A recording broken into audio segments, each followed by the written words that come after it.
welcome to the eBay stage here at the Goodwood Festival of Speed. My name is Becky Evans and I am delighted to be your host today. We're thrilled to have a very special guest with us, the CEO of McLaren Racing, Zak Brown. Round of applause, everybody. Hello, everyone.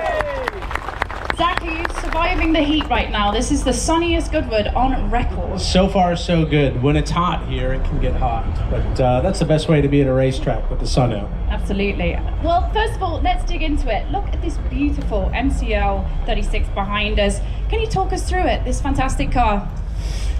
Well, we've had a couple good cars here the last couple of years.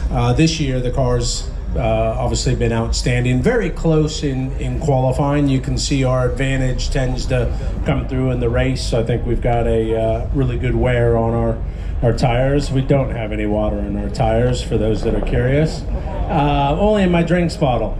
And but no, all the men and women at McLaren have done a fantastic job. You know, it would have been easy to just roll over last year's car, but we designed a new race car. We've got some pretty innovative designs on it, as you would expect, which is great to see, and some more to come. A lot more racing to go. We're just at the halfway mark, so we got to close the deal. I think it looks absolutely fantastic. I think everybody would agree. I mean, this weekend, Goodwood, it's celebrating 75 years of F1. I mean, what does that mean to you and McLaren? I've been a fan of Formula One since 1981, which was my first Grand Prix, Long Beach Grand Prix. Alan Jones won. It was a Williams 1-2. I remember it like it was yesterday. The sport is awesome, and it's a privilege to be part of it. And I know how much of a memory 1981 made on me the first time I engaged with Formula One and met my first racing driver, which was Eddie Cheever. I think he finished 5th in the race. And so I think days like today and what we did in Trafalgar Square are critically important, because at the end of the day, there'd be no McLaren, there'd be no Formula One without fans, specifically Papaya fans. And then therefore kind of being able to get everyone close to these beautiful machines and our racing drivers and the Mika Häkkinens and the Mario Andretti's. I remember the impression it left on me, and so I hope we can share some of our excitement with all of you. I mean, it's incredible for all the fans. I mean, all of the F1 greats. I think it's the biggest collection of F1 drivers outside of a racer, which is really, really cool. Yeah, the Duke does an amazing job putting this event together, and I love all the different eras, the different types of cars. I saw Danny Sullivan earlier. I'm a huge IndyCar fan. And Mario, who's the legend of all legends, and Mika. And it's just so cool to see the diversity of drivers, the eras, the different racing series. It is a festival of speed. Sure is. I mean, let's talk about McLaren. They've got such a rich heritage in racing. So how do you balance all of that tradition with pushing forwards into the future with the technology? Well, Bruce McLaren, who unfortunately I never got a chance to meet, and I would have loved to have met Bruce. He was a racer, a designer, a team owner, a car builder, a designer, and so I think McLaren's, you know, we're a racing team first and foremost. We've raced in different forms of motorsports over the years, so it's been quite exciting to get back into IndyCar racing, announce that we're coming back to Le Mans. We're the only team that have won the Triple Crown. So we're, at the heart, a racing team that loves to go racing. I'm very happy we're in those 3 championships. Those are the 3 most important races in the world as far as McLaren's considered, with all due respect to the other racing championships. But as far as, you know, if you're a road racing, formula car, sports car business, and it's exciting. I think Formula One's never been stronger. Record audiences, record competition, and same thing with World Endurance and IndyCar and all forms of motorsports. So at McLaren, we love our history. We have an unbelievable history, but we are very focused on tomorrow and kind of continuing to add chapters to the book. And we've got to talk about those chapters. I mean, McLaren right now are on fire. I mean, how many of you guys were at the Silverstone race? Show of hands? Oh, quiet. Me too. On TV, I hope. And you've had a strong season. What's been one of your proudest moments so far? There's been a lot, but I think 3 stand out for me so far this year. Winning Monaco. Yes. That's what everybody wants to do, and that was an epic race. Lando did an unbelievable job with Charles and Oscar on them. So winning Monaco, winning the British Grand Prix, And then for us, also we're winning Bahrain. You know, we're owned by Mumtalakat, and all the races McLaren have won. They've actually never won the Bahrain Grand Prix, even when we were winning everything from kind of 07 to 12. So to get that for our big boss was really cool. So I'd say those are our top three, and hopefully more to come. I hope so too. And Lando and Oscar, they make a really, really good team together. But how have you seen them develop as partner drivers and friends even? They unbelievably competitive with each other, but in a very constructive, positive way. They want to beat all 19 drivers out there, their teammate included, and they just want to do it fairly, equitably, and that's how we go racing. So I know that runs the risk, which we're sometimes criticized of not favoring one or the other, but we're a two-car team, we're not a one-car team, and if we can get our drivers to be first and second in the championship, that'll take care of the constructors. So we're also asked which is more important, and the answer is all the above. If we can finish first and second in the drivers, you got the constructors, and I'd love to see it come down to Abu Dhabi with Lando and Oscar on the front row, and may the best man win. And that's how they want it too, and I hope that's what happens. That would be an incredible race, seeing both papaya cars on the front row there at Abu Dhabi.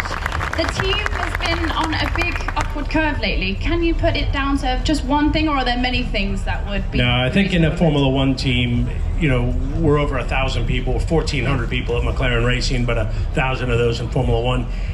Everything is interconnected. So whether people are literally putting stuff on the car, designing, or in the commercial department, bringing in our partners who then help us fund our racing team, or our comms department, which engages with all of our awesome fans. Without awesome fans, you don't have sponsors. And so, you know, this notion of it's only the people designing the race car, everything that everyone does feeds into the performance of the race car, and therefore you need everything firing on all cylinders, to use a pun, because the competition's immense. 1 second covers the entire field, and I can tell you a second is, you know, not even a tenth a corner. So when you break it down that way, the best of the worst is very close. So you need everyone in all departments to be delivering at their maximum. 100%. And I also wanted to ask you, like, what is it like managing two very young, like, competitive guys that both want that top spot? It's great. Yeah. And I think we're lucky with, you know, Oscar and Lando. What you see is what you get, how they come across on television. That's how they are behind the scenes. They're good guys, raised in good families. They're very nice and polite killers once they put the helmet on. But, you know, they want to win the right way. So, you know, Montreal, we had an incident, no big deal. It was an error, and we moved on. And we're going to have our two guys. That's probably not if it happens again, when it happens again, but it'll be because they're racing hard, they're racing fair. Maybe one made a mistake, or they're arguing over the same corner, but I'm not anticipating, because it's not their nature for them to drive each other off the track. So I'm not worried about them racing each other. I thought Austria was an awesome race, and so I want to see both our guys battle it out like everybody else, and not deprive anyone of that opportunity. That's brilliant, and I'm sure we will see both of them on the top spot equally, you know, this year. So let's talk about McLaren and the eBay partnership. What do you think makes this a great fit? First of all, I've been an eBay junkie for about 20 years. Me too. Almost every day seems like Christmas with how much eBay's dropped off at my house. I think it's a huge audience that's very relevant, that are hopefully McLaren fans, or we can convert to be McLaren fans, but working on especially the older stuff, right? The new stuff now you kind of plug everything into, and it's all very electronic. And so kind of some of the more classic cars are fun with the, you know, the manual, and you can kind of get your hands dirty and work on the cars. So it's a great place for e-commerce.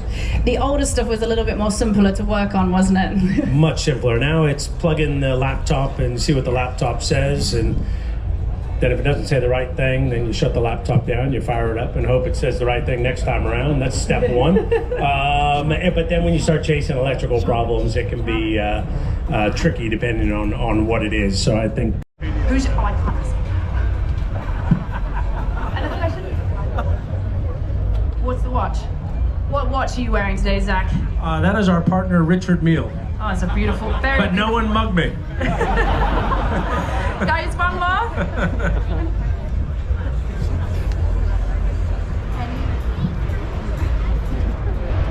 Have you got any plans to do any tuned with Lando and Oscar? Do any what? Tuned? Oh, the tuned. We've actually spoken about it. So the question was around tuned, which was during the kind of Lewis Jensen era. For those of you that haven't seen it, was kind of a adult cartoon, if you'd like, of McLaren that told little storylines. And we've spoken about it. I'd love to do something like that again. Nothing specifically in the plans, but those are the things our marketing department want to do to be different, like what we did at Trafalgar Square. So I'd love to see us do it. Brilliant, guys. Well, a big round of applause. Thank you so much for joining us here. Thank you, everyone. Enjoy your day. Thank you, everyone, for joining us here. Thank you, everyone. We'll let you get out the sun. Thank you, and we'll see you all around Evening Garage.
Thanks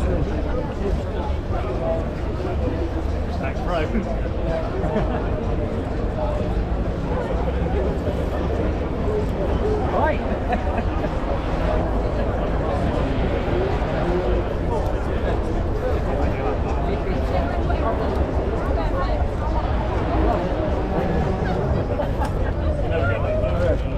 Come on, Mika.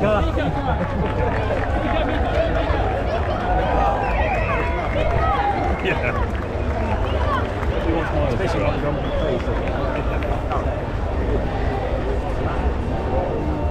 As soon as you'll get a nod, you'll hear it and you'll see it. You've got to wait for the